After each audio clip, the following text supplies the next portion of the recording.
No disco rígido, o disco rígido, também chamado de HD, então hard disk, é um hardware porque eu consigo pegar com a funcionalidade de armazenar dados.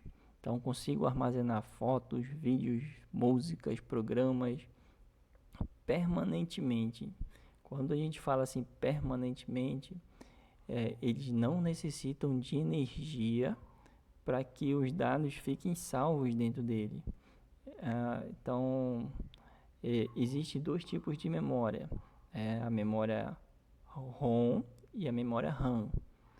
A memória ROM, uma vez que eu gravo os dados dentro dela, elas vão ficar salvas, né? Vai ficar salvo.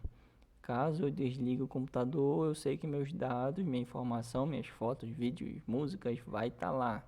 Então aqui abaixo ele tem três modelos diferentes de HD, né? À esquerda, né, temos o nosso HD mais antigo, ele era bem grande. Aí já ao meio temos os HDs dos notebooks e passaram a ser HDs de desktop, os atuais. E hoje nós temos um HD chamado SSD, que ele é bem pequeno, né? Então, além dele ser pequeno, ele tem uma tecnologia que faz com que os dados, a transmissão, né, seja muito mais rápida do que os outros dois modelos. E a memória RAM? O que seria a memória RAM? A memória RAM é a memória principal. O que seria essa memória principal? Né? Ela é uma memória de acesso aleatório. Ela funciona para fazer a interligação dos dados entre a memória do HD, a memória ROM e o próprio processador. Então, quando eu tô eu quando eu estou recebendo uns dados do teclado, quando eu estou recebendo alguma informação da internet, para que a comunicação seja mais rápida, né? Então existem essas memórias que elas auxiliam o processador lá para que ele não tenha que salvar a informação toda no HD para que te responda essa aplicação. Então, se ele fosse sempre salvar dentro do HD, demoraria bem mais. E a memória RAM, ela vem para fazer esse acesso mais rápido. Hoje a gente tem vários outros tipos de memória, mas vamos indo por partes, tá? A memória RAM, sua funcionalidade consiste em armazenar temporariamente as informações durante a execução do sistema, com o intuito de manter todos os dados necessários para a operação dos programas em uso.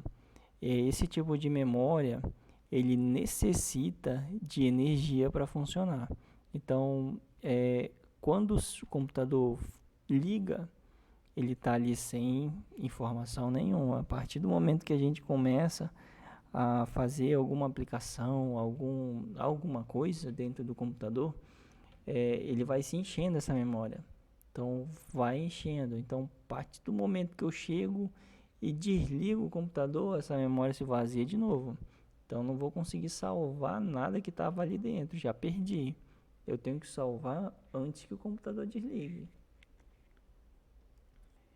Então, o processador, esse daí é o tal CPU, né, que é a unidade central de processamento. O processador, ele é o cérebro de um computador, é onde que toma todas as decisões, as informações, tudo passa por ele. Então, quanto mais potente for o processador, mais rápido ele executa as tarefas.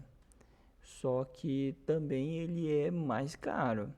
Então, quanto mais rápido ele faz essas atividades, mais caro ele se torna. Hoje a gente tem processadores aí também na faixa dos R$ 20 mil. normalmente um processador é equipado por um sistema de resfriamento, ou quase não sai, né, pessoal? Como, por exemplo, um cooler.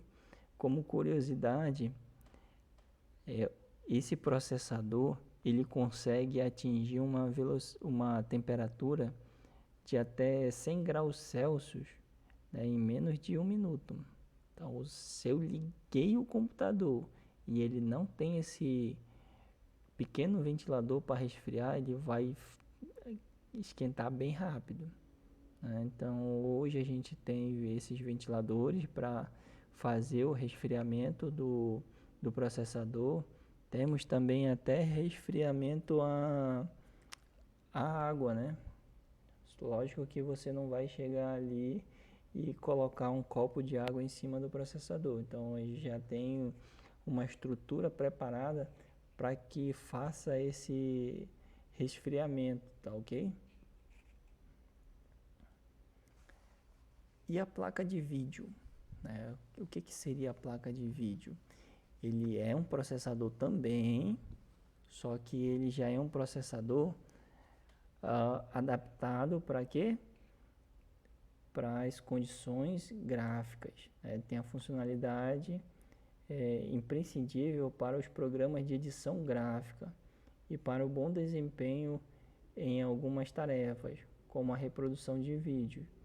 Muitos de vocês podem estar reconhecendo a placa de vídeo devido a utilizá-las em jogos eletrônicos. Então, os jogos eletrônicos eles puxam bastante o processamento dessas placas para funcionar a parte gráfica dele, né? Então, quanto mais potente, aí a placa mãe também tem que suportar essa potência. Os gráficos eles se tornam mais nítidos, né?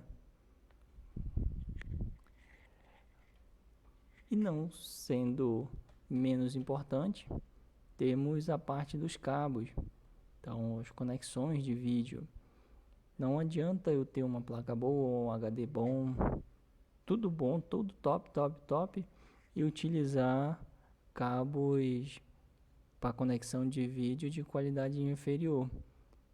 Pois no final a gente vai estar observando uma imagem que não seria compatível com a qualidade do nosso computador, né? Então, o cabo VGA, vocês observam que ele tem alguns furinhos, né? Tanto na imagem B do cabo VGA quanto na imagem A.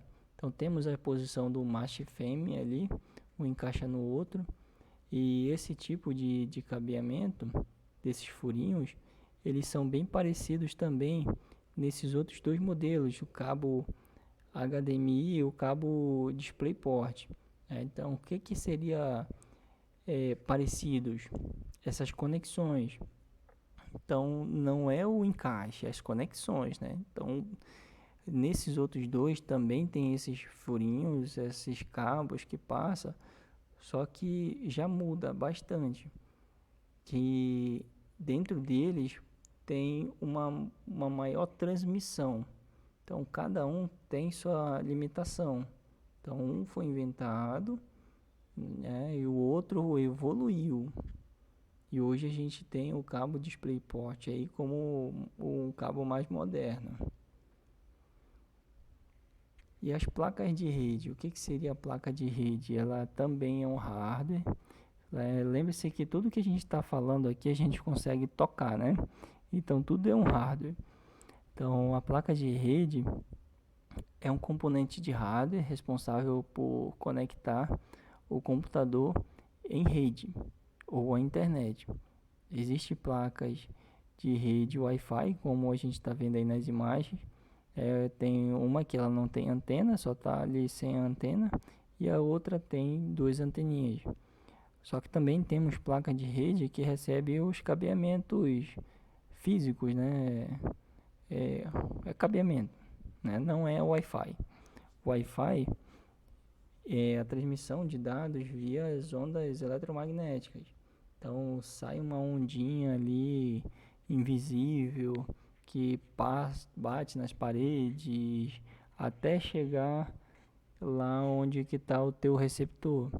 E já o cabeamento, ele tem que passar direto do roteador, de onde que está transmitindo o sinal da internet, né? Ou então do seu servidor, e vai direto esse cabinho até chegar ao seu computador. Então, cada uma das tecnologias tem sua qualidade e também tem suas desvantagens, tá bom?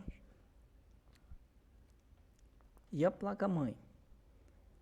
A placa-mãe recebe esse nome, né, devido à sua função de unir todos os componentes.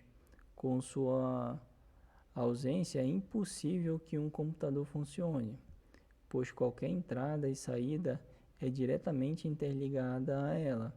Então a gente tem duas placas, uma onde que temos todos os componentes, essa placa azul, a gente tem todos os componentes ligados à questão da placa, temos algumas entradas, né? Várias entradas, e, a gente chama ela de uma placa on-board, né? Então temos essas entradas conectadas já ali só à espera de receber o cabeamento.